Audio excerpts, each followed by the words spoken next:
지난 일주일 동안 진행되었던 로잔 대회는 세계 곳곳에서 복음을 위해 헌신하고 있는 분들이 한자리에 모인 대회였습니다. 그 중에는 복음을 말할 수 없는 곳에서 복음을 살아내고 전하고 있는 분들도 계셨습니다.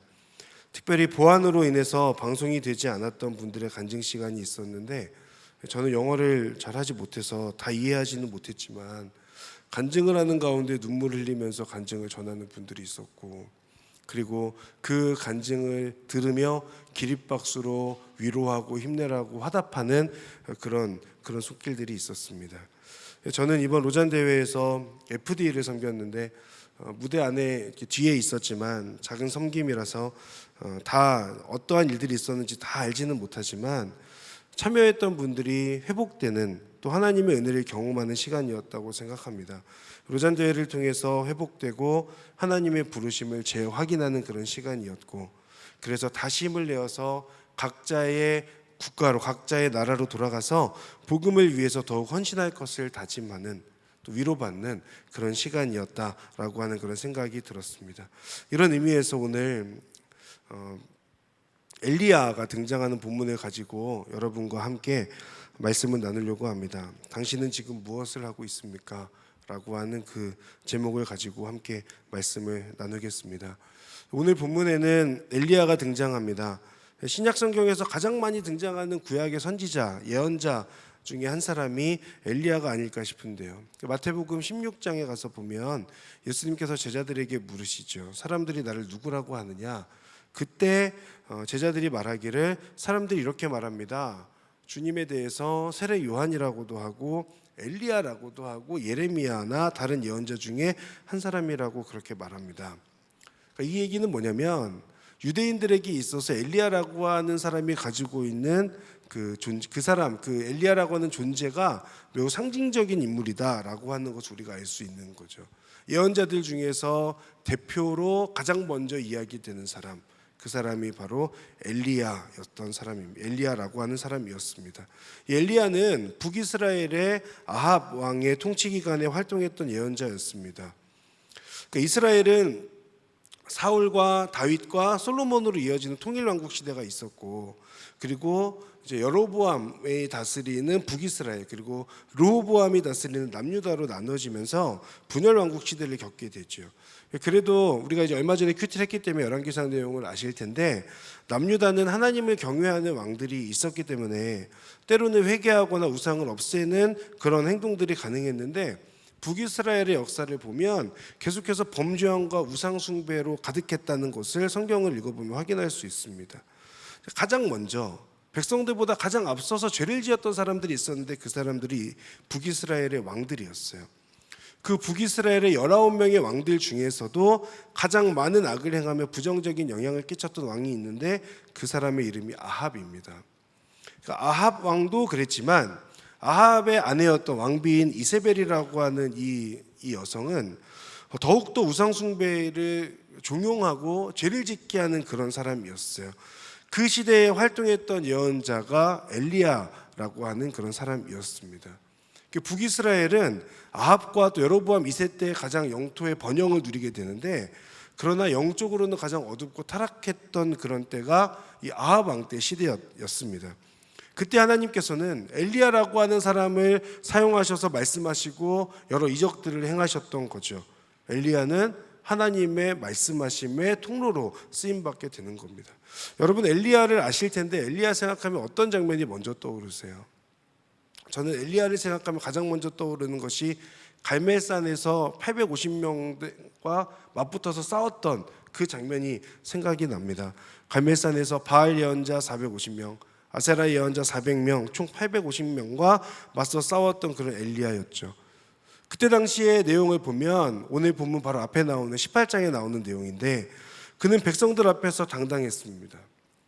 혼자였지만 그러나 하나님을 믿었기 때문에 하나님의 이름으로 850명이라고 하는 그 이방 예언자들 앞에 당당히 나아가서 외쳤고, 결국 하나님께서 승리하시는 것을 경험하게 되죠. 이 과정에서 엘리야는 분명하게 세 가지의 확신이 있었습니다. 첫 번째는 하나님만이 참 신이시다라고 하는 확신이죠. 어떤 바알이나 아세라와 같은 것들이 아니라 하나님만이 유일하고 참 신이시다라고 하는 것에 대한 분명한 고백이 있었어요. 또 한 가지는 하나님은 지금의 모든 상황들을 다 아신다는 겁니다. 그리고 세 번째는 하나님은 반드시 기도에 응답하신다는 거죠. 그러니 바알과 아세라 선지자들이 제단을 쌓아놓고 거기에 불이 임하는지 봐라 라고 얘기했을 때 당당하게 얘기할 수 있었던 겁니다. 그들의 간구에는 바알과 아세라가 응답하지 못할 것을 알았고, 자신이 하나님께 간구하면 하나님께서는 그 기도를 들으시고 상황을 아시는 분께서 불을 내려서 응답해 주실 것이다 라고 하는 것에 대한 분명한 확신이 엘리야 가운데 있었던 거죠. 이 믿음이 엘리야로 하여금 백성들과 이방신의 예언자들 앞에서 당당히 외칠 수 있었던 근거였습니다. 즉 자신의 능력이 아니라 하나님의 능력, 하나님의 그 일하심임을 엘리야는 분명하게 알고 있었던 거죠.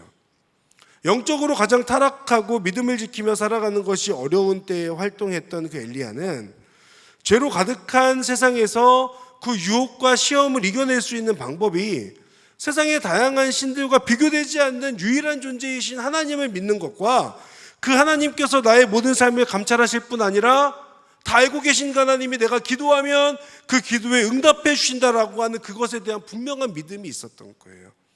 그 믿음이 있었기 때문에 엘리야는 당당하게 맞서 싸울 수 있었던 것을 우리가 생각해 볼 필요가 있습니다.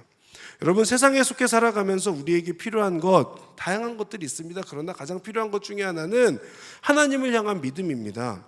죄의 유혹에 넘어질 수 있습니다. 하나님을 모르는 사람들과 크게 다르지 않은 그런 모습으로 살아갈 수도 있습니다. 그러나 엘리야가 가졌던 그 믿음을 우리가 기억해야 됩니다.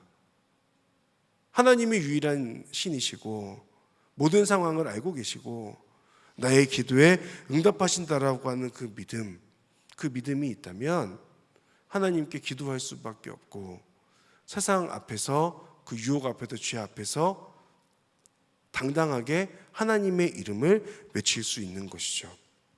우리는 상황을 탓할 때가 많고 시대를 탓할 때가 많습니다. 그러나 엘리야를 통해서 알려주시는 것은 상황과 시대가 문제가 아니라는 거죠. 850명이 필요한 것이 아니라 믿음의 한 사람이 필요한 것이고 그 믿음의 한 사람을 통해서 하나님께서는 일하시고 역사하신다는 겁니다. 바라기는 이 자리에 있는 여러분 모두가 그 한 사람, 하나님께서 찾으시는 한 사람, 하나님의 믿음 안에 거하고 있는 한 사람, 하나님을 향한 온전한 신뢰를 올려드리는 한 사람, 그래서 하나님께 쓰임받는 한 사람, 여러분 모두가 되실 수 있기를 주님의 이름으로 축복합니다. 그런데 이 850명 앞에서 당당했던 엘리야가 오늘 우리가 읽었던 19장에 들어가서 보면 조금 다른 모습을 보게 됩니다. 우리 아까 읽었지만 1절과 2절 말씀 한 번 더 읽어볼까요? 1절과 2절 같이 읽겠습니다. 시작.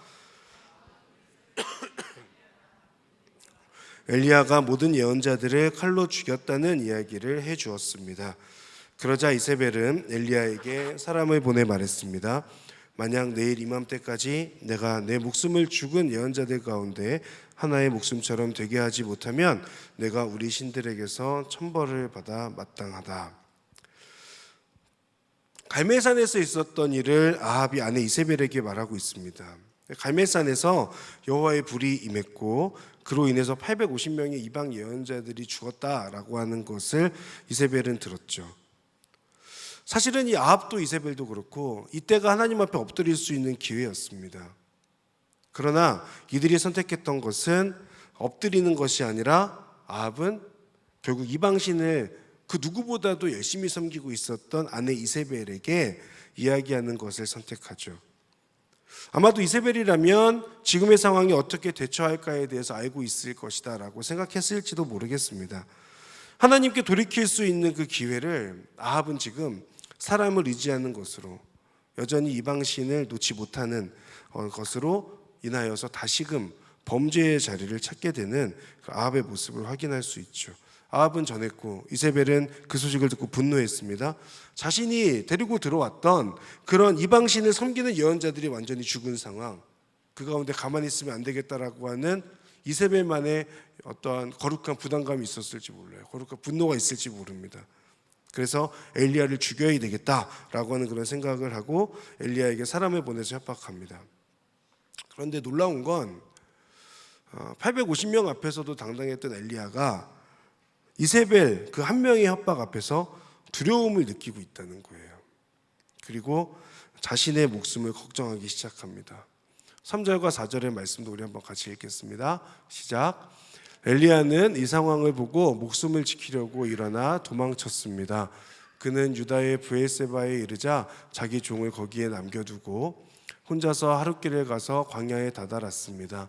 그는 로뎀나무 아래 앉아서 죽기를 기도했습니다.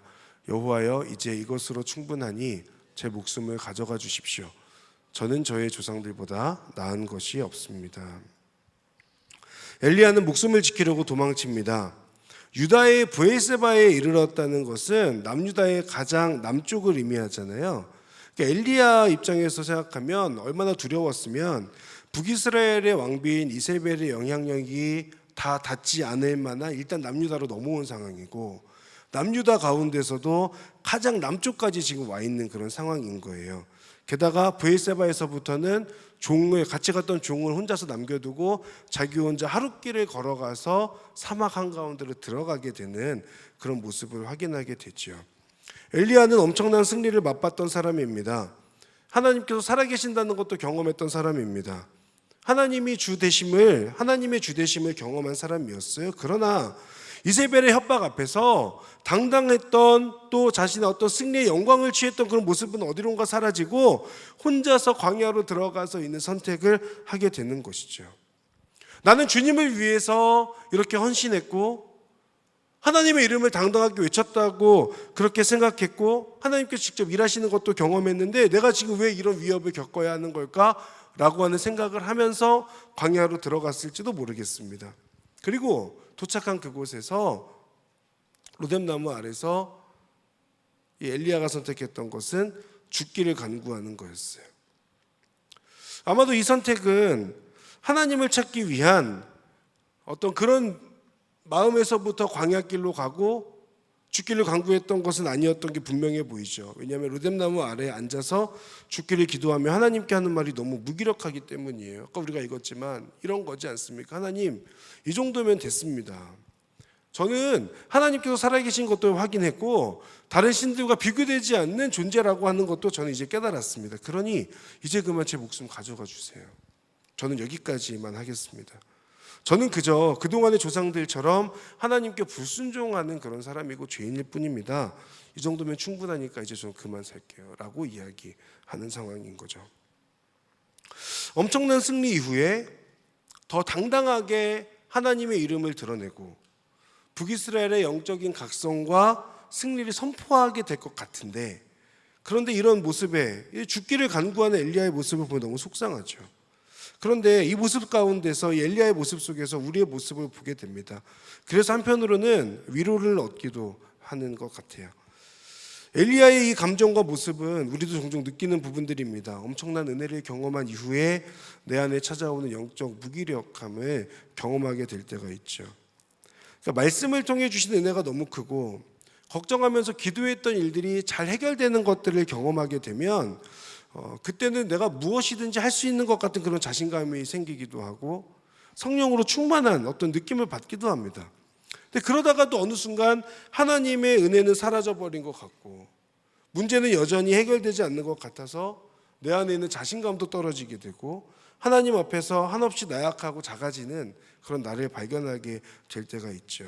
그래서 한편으로는 자신이 살아가고 있던 그 삶의 자리와 사명을 다 뒤로 제쳐두고 혼자서 광야길로 들어가서 그 로뎀나무 아래서 죽기를 간구하는 엘리야의 모습이 조금은 이해가 되는 것 같기도 합니다. 매주에 말씀을 전하는 저도 엘리야의 감정을 자주 느낄 때가 많습니다. 사역을 마치고 집에 돌아가게 될 때 하루를 돌아보면 내가 오늘은 뭐 했는가 이런저런 생각들 하게 되고 이상한 외로움과 그리고 힘겨움이 찾아올 때가 있습니다. 그때마다 엘리야를 한 번씩 묵상하게 됩니다. 엘리야가 이런 마음이었겠구나. 아마 순장님들도 비슷한 감정을 느낄 때가 있으실 거예요. 목요일마다 순장님들이 모여서 순모임을 준비하고 삶을 나누고 기도하는 시간들을 갖는데 그 시간이 지나고 순모임을 준비할 때 각 순장님들이 그 순모임을 위해서 나름 또 집에 가서 따로 준비하는 시간들을 가지시거든요. 그렇게 열심히 준비했는데 그날따라 순모임이 잘 진행되지 않을 때 그리고 그 집으로 돌아가는 발걸음은 아마 편하지 않겠다라는 그런 생각들도 해봅니다. 무언가 자신감에 가득 차 있었지만 그렇게 되지 않았을 때에 집으로 돌아가는 발걸음이 좀 무겁겠다라는 그런 생각들도 해볼 수 있어요. 물론 여기 계신 순장님들이 전혀 그렇지 않으실 수도 있습니다. 저 혼자 오버하는 걸 수도 있지만 누군가는 그럴 수도 있겠다라는 생각들이 들어요. 회사에서 큰 프로젝트를 잘 마친 후에 갑자기 찾아오는 공허함을 느끼게 될 때도 있고, 오랜 시간 준비했던 그 시험이 끝난 후에 후련함이 있지만 함께 느껴지는 불안함 등도 있는 거죠. 그런 것들이 19장에서 엘리야가 경험하고 있는 비슷한 감정들이 아닐까라는 생각들을 해보게 됐습니다. 그런데 오늘 본문이 참 위로가 되고 감사한 것은 광야의 로뎀 나무 아래에 혼자 있는 엘리야를 하나님께서 찾아오신다고 하는 부분이에요. 5절과 6절인데요. 5절부터 6절까지 우리 한번 읽겠습니다. 시작. 그러고는 로뎀 나무 아래에 누워 잠이 들었습니다. 그때 천사가 그를 만지며 말했습니다. 일어나서 뭘 좀 먹어라. 엘리야가 둘러보니 머리맡에 뜨거운 수추로 구워낸 빵 한 덩이와 물 한 병이 있었습니다. 그는 그것을 먹고 마시고 난 뒤 다시 누웠습니다. 아멘. 본문을 묵상하면서 주목하게 된 것은 엘리야가 죽기를 기도했다는 부분이었어요. 제가 아까 말씀드렸던 그 부분. 근데 제가 이 부분을 생각하면서 어떤 생각이 들었냐면 그냥 스스로 죽었으면 됐는데 안 죽었구나라는 생각을 첫 번째 하게 됐고, 그 얘기는 뭐냐면 이 사람이 죽을 용기가 없었다라고 하는 측면보다는 오히려 지금 저 이제 그만 살고 싶습니다라고 하는 그것은 하나님께 도움을 요청하는 것, 한편으로는 하나님 저를 사랑하시는데 나를 사랑하는 하나님에 대한 협박까지, 이러면 안 되는 협박 같은 느낌도 받게 됐습니다. 자신을 사랑하고 자신을 통해 일하신 하나님께 목숨을 담보로 도움을 요청하는 것 같은, 제 목숨을 가져가 달라라고 하는 그 간구는 오히려 하나님 저를 살려주십시오, 저 도와주십시오, 갈멜산에서 역사하셨던 것처럼 저를 찾아와 주십시오라고 하는 어쩌면 간절한 기도가 아니었을까라는 생각도 해보게 됩니다. 그래서 5절 이하에 나오는 장면이 너무너무 위로가 되고 좋았던 것은 하나님께서 천사를 보내신다라고 하는 부분이에요. 생각해 보면 갈멜산에서는 하나님께서 직접 말씀하신 것은 아니었잖아요. 기도했을 때 물론 기도에 응답하셔서 불을 내려주시지만 그로 인해서 하나님의 살아계심을 경험하게 되지만, 광야에서는 지금 하나님께서 천사를 보내셔서 직접 어루만져 주시면서 말씀하시는 장면이죠. 그리고 힘이 없는 엘리야를 위해서 음식을 준비해 두신 것. 엘리야는 음식을 먹고 다시 잠듭니다. 그리고 그 천사는 다시금 깨워서 엘리야에게 말하죠. 일어나 뭘 좀 먹어라. 너의 갈 길이 아직 멀었다. 이것이 7절에 나오는 내용입니다. 일어나 뭘 좀 먹어라. 내 갈 길이 아직 멀었다라고 하는 그 부분. 음식을 먹고 회복하는 것도 중요하죠. 그런데 그 다음에 하나님의 말씀이 굉장히 중요하게 보여졌어요. 내 갈 길이 아직 멀었다라고 하는 것. 이 말씀은 하나님을 향한 엘리야의 신뢰가 회복되고 엘리야가 다시금 힘을 얻는 말씀이 됩니다. 그러니까 목숨의 위협 앞에서 모든 것을 내려놓고 지금 광야로 들어가 있는 그 엘리야에게 하나님께서 말씀하시는 거죠. 광야는 너의 자리가 아니야. 내가 너를 통해서 할 일이 아직도 많이 있는데 너 언제까지 지금 이 자리에 이러고 있을 거니? 라고 하는 그 말씀인 겁니다. 엘리야는 그 말씀을 듣는 순간 하나님의 부르심이 다시금 그에게 있어서 확인되어지고, 그래서 다시금 그 엘리야의 마음이 요동치기 시작하는 그 순간의 그 말씀, 너의 갈 길이 아직 멀었다라고 하는 그 말씀입니다. 사랑하는 여러분, 오늘 예배를 통해서 하나님께서 여러분에게도 동일한 말씀과 감동을 주시기를 바랍니다. 너의 갈 길이 아직 멀었다. 내가 너와 함께 할 것이고 너를 통해서 일할 것이다 라고 하는 그 하나님의 음성과 하나님께서 주시는 그 확신이 여러분 가운데 있기를 바랍니다. 여러분, 우리가 이런 말씀, 하나님께서 나에게 그런 확신을 주시면 우리가 계속 걸어갈 수 있는 것 아닙니까? 엘리야가 그 이후에 밤낮 40일 동안 걸어서 하나님의 산으로 가는 것처럼 우리의 삶의 주인이 하나님이시고 나의 여호와께서 나의 목자가 되신다라고 하는 그 분명한 내 안에 믿음의 고백이 있고 확신이 있다면 상황은 어렵고 광야 한복판에 있다고 하여도 다시금 일어나서 하나님의 그 말씀대로 걸어갈 수 있는 것 아닙니까?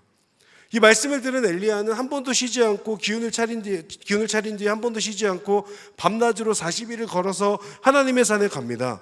하룻길을 걸어서 광야에 들어왔는데 이제는 40일을 그것도 밤낮으로 계속해서 걸어가게 되는 그런 일이 일어나는 거예요. 하나님께서 우리에게 말씀하신다면, 하나님께서 나에게 주시는 분명한 확신의 말씀이 있다면 그 말씀으로 인하여서 우리는 엘리야가 밤낮으로 40일을 걸어갔던 것처럼 우리에게도 그 걸음을 걸어갈 수 있는 힘이 생기는 줄을 믿습니다. 하나님께서 함께 하시고 책임지시기 때문에 우리가 그 길을 걸어갈 수 있는 겁니다. 하나님께서 주시는 여러 모양의 음식으로 인하여서 기운을 차리는 여러분 되실 수 있기를 바라고, 아직 갈 길이 멀었다라고 하는 그 하나님의 부르심이 여러분에게 다시 한번 하나님의 뜻으로, 하나님의 부르심으로 다가오게 되기를 간절히 구합니다. 그 말씀을 의지하며 밤낮으로 40일을 걸어가게 되는 그런 여러분들이 될 수 있기를 바랍니다. 자, 이제 밤낮으로 40일을 걸어서 하나님의 산 호렙에 도착했습니다. 그리고 엘리야는 동굴 속에 들어가서 밤을 보내게 됩니다. 그때 당시에 동굴에서 밤을 보내는 것은 흔한 일이었어요. 그런데 그 밤에 하나님께서 엘리야를 찾아오셔서 말씀하세요. 9절 말씀입니다. 같이 한번 읽어볼까요? 시작. 그는 거기에서 동굴 속으로 들어가 그날 밤을 지냈습니다. 그때 여호와께서 엘리야에게 말씀하셨습니다. 엘리야야, 여기서 뭘 하고 있느냐? 여기에서 무엇을 하고 있느냐? 이 질문은 엘리야가 무엇을 하고 있는지 모르시거나 궁금하셔서 하시는 질문이 아닙니다.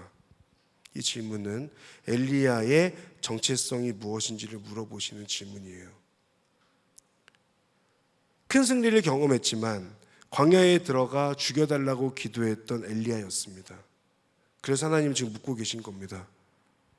지금의 너는 누구냐? 너는 지금 무슨 생각을 하고 있냐? 아직도 로뎀나무 아래에 있던 그 엘리야 그 상태냐? 라고 하는 그 질문을 하고 계신 거죠. 근데 이 하나님의 질문 앞에 엘리야가 대답합니다. 저는 만군의 하나님 여호와를 매우 열심으로 섬겼습니다. 그러나 이스라엘 자손들이 주의 언약을 버리고 주의 제단을 부수며 주의 예언자들을 칼로 죽여서 이제 정말 혼자 남았습니다. 그런데 저들이 이제는 제 목숨까지 빼앗으려고 합니다. 저는 이 대답을 이렇게 해석했습니다. 하나님을 위한 저의 열심을 아시죠? 제가 이렇게 하나님을 사랑하는 사람입니다. 그런데 함께 하나님을 섬기는 사람들이 없고 저는 혼자입니다. 목숨도 여전히 위협받고 있습니다. 그런데 도대체 어떻게 하시려고 지금 하나님의 산까지 저를 인도하신 겁니까? 라고 하는 그 대답처럼 보여줬어요. 근데 이 대답에 하나님의 응답이 있어요. 다시금 여러 가지 상황들을 겪게 하시고 작은 소리로 엘리야를 찾아오셔서 말씀하세요. 엘리야야, 너 여기서 뭐 하고 있느냐? 라고 하는 질문을 한 번 더 하시죠. 똑같은 질문입니다. 엘리야도 동일한 대답을 합니다. 그런데 그 엘리야의 대답에 하나님께서는 세 가지의 새로운 소명을 주십니다. 그것이 15절에서부터 16절까지 나오는데, 왔던 길로 다시 돌아가서 다메섹 광야로 가서 세 가지, 그 다음 아람왕 하사엘 아람왕, 예후 이스라엘 왕, 그리고 엘리야의 들을 이어 엘리사가 되도록 하는 장면이죠. 중요한 건 뭐냐면 그 세 명의 사람을 세우는 것도 중요하겠지만 진짜 중요한 건 네가 왔던 길로 다시 돌아가라는 거예요. 북이스라엘로 다시 돌아가라는 그런 말씀인 겁니다. 북이스라엘이 어떤 곳입니까? 모든 위협을 피해서 도망쳤던 그런 광야가 아니라 위협이 도사리고 있는 곳으로 가서 다시 도전하라는 거죠. 목숨을 위협하는 존재가 있는 곳으로 가라는 겁니다. 여전히 우상숭배가 가득한 곳으로 가서 당당하게 믿음으로 싸워야 된다라고 하는 그 말씀을 하고 있는 거죠. 죽기를 간구하고 있던 그 모습에서 이제는 사명에 붙들려서 그 사명에 붙들린 자로 살 것을 하나님은 명령하고 계신 겁니다. 하나님의 주권과 살아계심을 드러내는 하나님의 사람이 될 것을 촉구하시는 하나님의 부르심이라고 할 수 있어요. 하나님께서는 엘리야에게 너 지금 여기서 뭐 하고 있니? 너가 있어야 될 자리는 이곳이 아니라 내가 너를 세워준 그 자리, 여전히 위협이 있고 어려움이 있고 그 가운데에 아픈 기억들도 있지만, 그러나 그 자리로 가서 거기서 도전하고 다시 살아내고 당당하게 외쳐라. 내가 너와 함께 할 것이다. 그 말씀을 하고 있는 거죠. 하나님께서는 우리들에게도 동일한 질문을 하십니다. 사랑하는 딸아, 사랑하는 아들아, 지금 무엇을 하고 있느냐? 너는 어떤 존재로 살고 있느냐? 무슨 생각을 하며 지내고 있느냐? 엘리야에게 하셨던 그 질문 앞에 여러분은 어떻게 대답하시겠어요? 로뎀나무 아래에서 죽기를 간구했던 엘리야의 모습으로 응답하실 겁니까? 아니면 하나님의 불이 임한 것을 당당하게 외쳤던 갈멜산에서의 엘리야의 모습으로 하나님 앞에 응답하실 겁니까? 아니면 하나님의 사명을 다시 제가 붙잡겠습니다, 그 믿음의 도전을 선포하고 하나님과 함께 믿음의 걸음을 걸어갈 것에 대한 담대함으로 하나님 앞에 제가 서 있습니다라고 그렇게 말씀하실 것입니까? 사랑하는 여러분, 혹시 이 자리에 엘리야처럼 영적인 무기력함으로 인하여서 계속해서 광야를 찾고 있는 그런 분이 이 자리에 계시지 않습니까? 왜 나에게 이런 위협과 고난이 있냐고 불평하고 있지는 않습니까? 로뎀나무 아래에서 죽기를 간구했던 것처럼 여전히 나를 두렵게 하는 존재들과 어려운 현실 앞에서 소망 없이 살고 있는 분이 이 자리 가운데 계시지 않습니까? 그러나 여러분 기억하실 것은 하나님께서 함께 하시고 하나님께서 사랑하시는 자에게 로뎀나무 아래에 힘을 잃고 잠들어 있던 엘리야를 쓰다듬었던 하나님의 손길이 있다는 겁니다. 쓰러져 있는 그 엘리야를 향하여서 하나님께서는 쓰다듬으시며 말씀하셨고, 하나님께서 준비하신 빵과 물이 있었고, 아직 갈 길이 멀었다는 소명을 주시는 하나님의 말씀이 있었죠. 기운을 차린 뒤에 밤낮으로 40일을 걸어가게 되는 그 힘과 위로와 은혜가 있습니다. 여기서 무엇을 하고 있느냐라고 하는 그 하나님의 질문이 있습니다. 이 질문 안에는 우리를 다그치시는 질문이 아니라 너의 정체성을 분명하게 확인하고 알고 네가 지금 무엇을 해야 되는지에 대해서 확실히 알고 깨닫고 나를 위해서 나와 함께 도전하지 않겠니라고 하는 그 말씀을 하나님은 이 질문 안에 담고 있는 거예요. 왔던 길로 돌아가서 믿음으로 부딪히라고 하는 하나님의 그 도전은 우리를 힘든 길로 사지로 내모는 하나님의 인도하심이 아니라 그 가운데 함께하는 하나님으로 인하여서 너가 승리를 맛보게 될 거야. 내가 너를 통해 일할 것이고 역사할 것이다 라고 하는 분명한 약속, 그 믿음의 약속이 있는 겁니다. 여러분 이것을 기억하시기 바랍니다. 내가 쓰러져 있는 그곳에 그냥 머물러 있는 것을 하나님 원하시지 않으시고 여러분을 일으켜 세워서 여러분과 함께 하나님의 나라를 세워가는데 여러분을 부르고 계신 거예요.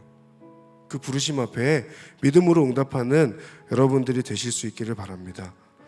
이번 로잔 대회가 저는 그 자리에 참여한 분들에게 광야의 로뎀나무 아래에서 하나님을 만났던 엘리야가 경험했던 그런 시간이었다고 생각합니다. 로잔 대회를 통해서 로뎀나무 아래에서 엘리야가 먹었던 빵과 물을 먹는 시간이었고, 갈 길이 아직 멀었다는 하나님의 부르심을 다시금 확인하는 시간이었을 겁니다. 그리고 그들은 다시 힘을 내어서 각자의 나라로 돌아가서 복음을 위해서 더욱더 헌신하는 것을 다짐하는 그런 시간이었을 거예요. 그것이 로잔 대회에 참여한 분들만 그렇겠습니까? 이 자리를 살아가고 있는 우리들에게도 하나님은 동일하게 말씀하십니다. 하나님을 만나는 것, 그리고 그 가운데 하나님께서 주시는 빵과 물을 먹는 그런 시간을 계속해서 갖게 되는 것, 아직 갈 길이 멀었다는 하나님의 부르심을 다시 확인하는 것, 그리고 하나님을 위해 헌신할 것을 다짐하며 왔던 길로 다시 돌아가게 되는 것. 그 믿음의 도전 앞에 여러분 하나님을 붙들고 나아가기를 바라고, 로뎀나무 아래, 광야의 로뎀나무 아래와 같은 그 시간이 준비되어져 있다, 수련회가 있다, 그 수련회 가운데 여러분 함께 할 수 있기를 바랍니다. 이 얘기하려고 지금까지 빌드업 해왔습니다. 10월 11일부터 13일까지 수련회가 있습니다. 이번에 주제를 브로든이라고 잡은 것은 올해 갈렙이 계속해서 가지고 왔던 주제이기도 합니다. 내가 부딪히고 있는 한계를 넘어서 하나님과 함께 도전하기를 꿈꾸는 시간이 될 거라고 저는 믿습니다. 나를 막고 있는 높은 벽을 넘게 하시는 하나님과 함께 믿음 안에서 성장하는 시간이 될 거라고 믿습니다. 그로 인해 여러분의 지경이, 영적인 지경이 넓혀지는 시간, 우리 공동체의 지경이 넓어지는 그런 은혜가 가득한 수련회가 될 줄을 믿습니다. 여러분, 로뎀나무 아래가 끝이 아닙니다. 하나님의 산에서의 동굴도 끝이 아닙니다. 다시 돌아가 그 이후에 하나님께 마음껏 쓰임받다가 죽음을 보지 않고 하늘로 올라갔던 엘리야처럼 하나님 나라를 위해서 더욱더 헌신하는 삶을 다짐하게 되는 여러분들의 삶, 여러분의 인생 믿음의 고백 될 수 있기를 주님의 이름으로 축복합니다. 우리 함께 찬양하며 기도의 자리 가운데로 나아가겠습니다. 주께서 주신 모든 시간, 주께서 주신 모든 시간 헛된 것 없네. 그 어느 것도 주의 뜻 알기 어려워도 이유 있음을 알기 원해. 나의 모든 걸음이 주님 안에 있기에 주의 이야기 되네. 내 안의 한계를 넘어 일하시는 주, 크신 주의 은혜 내 삶을 이끄시네. 인생의 처음과 끝을 주관하시니 모든 삶 주님께 맡기. 내 안의 한계를 넘어, 내 안의 한계를 넘어 일하시는 주, 크신 주의 은혜 내 삶을 이끄시네. 인생의 처음과 끝을 주관하시니 모든 삶. 우리 한 번 더 믿음으로 고백합시다. 내 안의 한계를 넘어, 내 안의 한계를 넘어 일하시는 주, 크신 주의 은혜 내 삶을 이끄시네. 인생의 처음과 끝을 주관하시니 모든 삶 주님께 맡기네. 이 시간에 함께 간구하며 나아갈 때에 모든 것들을 내려놓고 포기하고 광야길로 들어가서 로뎀나무 아래에 있었던 그 엘리야는 하나님께 이제는 그만 살겠다는 이야기를 하고 있습니다. 그런데 그 고백 가운데 하나님께서 찾아오셔서 그 엘리야를 쓰다듬어 주셨던 하나님의 그 손길이 있었죠. 그리고 하나님께서 준비해 놓으셨던 빵과 물도 있었습니다. 여러분, 이 시간에 함께 기도하기를 원합니다. 하나님, 저의 삶에 찾아오시는 하나님의 손길을 경험할 수 있도록 인도하여 주십시오. 하나님께서 준비해 놓으신 그 빵과 물을 온전히 깨닫게 되고 알게 되고 경험하게 되는 저의 삶이 될 수 있도록 도와주십시오. 하나님, 저의 힘만으로 살아갈 수 없으니 하나님의 찾아오심과 하나님의 도우심과 하나님의 준비하여 주심과 하나님의 말씀하심으로 인하여서 내 영혼이 다시 한번 하나님을 바라보게 되고 하나님 앞에 회복하게 되는 은혜를 더하여 주시옵소서. 하나님 안에 붙드는 믿음으로 나아갈 수 있도록 인도하여 주시옵소서. 우리 하나님의 그 은혜를 구하며 하나님의 손길을 구하며 빵과 물을 구하며 우리 시간 주여 한번 부르며 하나님 앞에 간절한 마음으로 기도하겠습니다. 주여! 나의 믿음 주께 사랑하는 하나님 모든 것들을 포기하고 로뎀나무 아래서 죽기를 간구하였던 엘리야의 모습을 봅니다. 하나님 그 모습은 하나님 아버지 지금의 나의 모습은 크게 다르지 않습니다. 하나님 아버지 도와주십시오. 하나님 말씀해 주십시오. 하나님 인도해 주십시오. 찾아와서 하나님의 그 손길로 어루만져 주십시오. 하나님 아버지 내버려 두지 마시고 아버지 오늘 이 시간 찾아가셔서 우리 사랑하는 지체들의 그 머리를 그 마음을 아버지 하나님 어루만져 주시고 하나님께 주시는 그 응답하심으로 말미암아 그 사랑으로 인하여서 아버지 오늘 회복이 명하여지는 시간이 될 수 있도록 주님 인도하시고 함께하여 주시옵소서. 하나님의 은혜를 붙들고 하나님의 바라보는 믿음으로 나아갈 수 있도록 주님 인도하시고 함께하여 주시옵소서. 하나님의 은혜를 간절히 구하며 나아가는 모든 심령들마다 하나님의 은혜가 경험될 줄 믿습니다. 주님 이 자리 가운데 기도하며 나아갈 때 하나님의 손길을 임하여 주시고 하나님의 응답하심 있게 하여 주시고 하나님의 말씀에 갈 수 있도록 주님 인도하시고 함께하여 주시옵소서. 하나님의 뜻을 간구하며 나아가는 믿음으로 나아가도록 주님 인도하시고 함께하여 주옵소서. 하나님을 붙드는 그 믿음으로 나아가기를 주님 간절히 기도하오니 주여 나를 통하여 아버지 하나님의 은혜와 능력과 하나님의 일하심으로 함께하여 주시옵소서. 하나님의 은혜를 갈망하며 나아갑니다. 아버지 바라보는 믿음이 있도록 하나님의 도우심과 하나님의 어루만지심이 이들 가운데 경험되어질 수 있도록 주님 인도하시고 함께하여 주시옵소서. 아버지 하나님의 은혜를 간절히 구하며 나아가오니 아버지를 붙들고 나아가게 하여 주시옵소서. 이 시간에 한 번 더 하나님 앞에 기도하며 나아갈 것, 하나님께서는 로뎀나무에서 죽기를 간구하는 엘리야를 찾아오셔서 말씀하십니다. 아직 갈 길이 멀었다.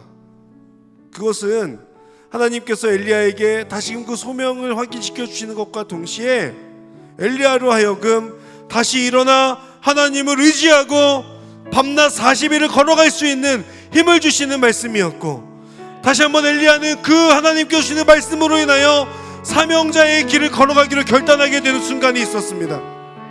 그 이후에 동굴에 가서 있을 때에 하나님께서는 엘리야에게 찾아와서 말씀하십니다. 여기서 무엇을 하고 있느냐? 지금 이 자리가 너가 있을 자리가 아니라 너를 통해서 내가 아직도 할 일이 많은데 왜 지금 이 자리 가운데 그대로 머물러 앉아있느냐? 라고 한 하나님의 음성이었습니다. 여러분, 간절한 기대감을 가지고 소망감을 담아서 하나님 앞에 함께 기도하시지 않겠습니까? 하나님, 제가 로뎀나무 아래에 머물러 있지 않겠습니다. 하나님의 산 호렙 그 동굴 안에 머물러 있지 않겠습니다. 하나님께서 부르시면 믿음으로 응답하고 주님 제가 여기 있습니다. 저를 들어 사용하여 주시옵소서. 하나님 저를 통해 일하여 주시옵소서. 제가 가지고 있는 하나님께서 지금 소명을 붙들고 믿음으로 걸어가게 하여 주시옵소서. 우리 그 믿음의 결단을 담아서 소망함을 담아서 우리 지금 한 번 더 하나님 앞에 주여 한번 부르며 하나님께 믿음과 은혜를 구하며 나가겠습니다. 주여! 사랑하는 하나님, 로뎀나무 안에 머물러 있지 않기를 소망합니다. 아버지 동굴 안에 머물러 있지 않기를 원합니다. 하나님의 응답과 하나님의 말씀이 있어서 다시금 하나님의 부르심 앞에 믿음으로 나아가 소명을 붙들고 나아가는 주님 인도하시고 함께하여 주시옵소서. 사랑하는 하나님, 우리 자리에 있는 사랑하는 시체들에게 찾아가셔서 아버지 말씀하여 주십시오. 아직 너의 갈 길이 멀었다. 지금 너는 여기에서 무엇을 하고 있느냐?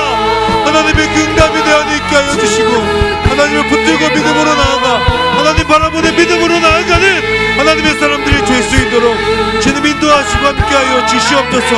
아버지 로뎀나무가 끝이 아니고 하나님의 산의 동굴이 끝이 아니고 다시 돌아가 아버지 그곳에서 믿음으로 부딪히는 것이 아버지 우리의 부르심이고 우리의 사명이고 소명임을 기억하며 다시금 그 자리를 두려워하지 않냐고 다시 돌아가 믿음으로 부딪히는 아버지 영적인 씨름이 있도록 주님 인도하시고 함께하여 주시옵소서. 그렇게 행하실 주님의 이름을 찬양합니다. 아버지 하나님 인도하시고 함께하여 주시며 하나님의 은혜를 간구하며 나아가오니 주님 이끄시고 함께하여 주시옵소서. 하나님의 도우심을 구하며 나아가오니 주님의 내려 주시옵소서. 우리 시간에 한 번 더 기도하며 나아갈 때 하나님께서 말씀하십니다. 왔던 길로 다시금 돌아가라. 여러분, 그것이 우리의 소명의 자리이고 사명의 자리입니다. 두려울 수 있고 여전히 그 가운데 나를 힘들게 하는 누군가 있을 수도 있고 상처받았던 과거의 경험이 있을 수도 있습니다. 그러나 하나님께서는 엘리야에게 분명하게 말씀하십니다. 바로 그 자리, 왔던 길로 다시 돌아가서 담대함으로 싸우라는 거죠. 그것은 하나님께서 함께 하겠다는 그 약속입니다. 내가 너와 함께 하겠다. 그러니 두려워하지 말아라. 너를 통해서 내가 그곳에서 해야 될 일이 있다. 그 자리에 담대하게 나아가라. 사랑하는 여러분, 하나님의 부르심 앞에 혹여나 이 말씀을 보게 되면서 듣게 되면서 내가 다시 돌아가야 될 그곳이 어디일까 생각나는 그곳이 있었다면 그곳이 여러분의 사명의 자리입니다.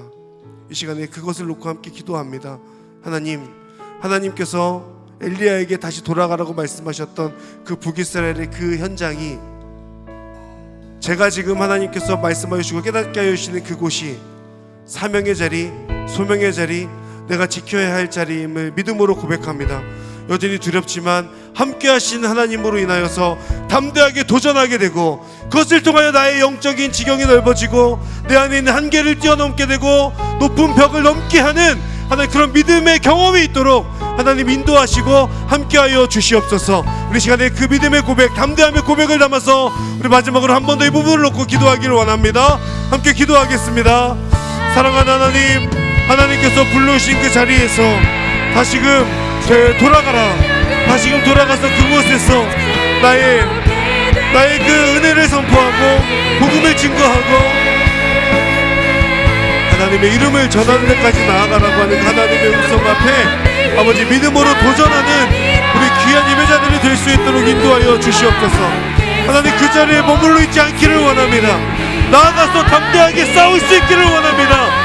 영적인 담대함을 주시옵소서. 그리스도의 담대한 증인이 되어서 아버지 하나님 그곳이 어떤 곳이든 하나님께서 깨닫게 해주시는 말씀의 현장이라면 아버지 그곳에 담대히 나아가는 믿음의 사람들이 될 수 있도록 주님 인도하시고 함께하여 주시옵소서. 하나님의 은혜를 구하며 나아갑니다. 아버지를 붙들고 하나님 바라보는 믿음으로 나아갈 때 주님의 은혜와 주님의 역사를 간구하며 나아가오니 아버지 하나님 인도하시고 함께하여 주시옵소서. 하나님의 뜻을 쫓아가는 믿음의 사람들 될 수 있도록 인도하시고 함께하여 주옵소서. 하나님의 은혜를 구하며 나아갑니다. 주님 붙들게 하여 주십시오. 사랑하는 하나님, 하나님을 의지하고 하나님을 붙들며 하나님께서 불러주신 그 부르심의 자리 가운데 담대하게 나아가기를 소망하며 결단하는 귀한 예배자들에게 힘과 은혜와 능력을 더하여 주시옵소서. 엘리야가 하나님을 경험하였던 것처럼 하나님을 경험하고 하나님을 만나고 그 하나님으로 인하여 다시 한번 그 사명의 자리를 회복하게 되는 하나님의 사람들, 모든 예배자들 될 수 있도록 은혜 베풀어 주시옵소서. 감사드리며 예수님의 이름으로 기도합니다. 아멘.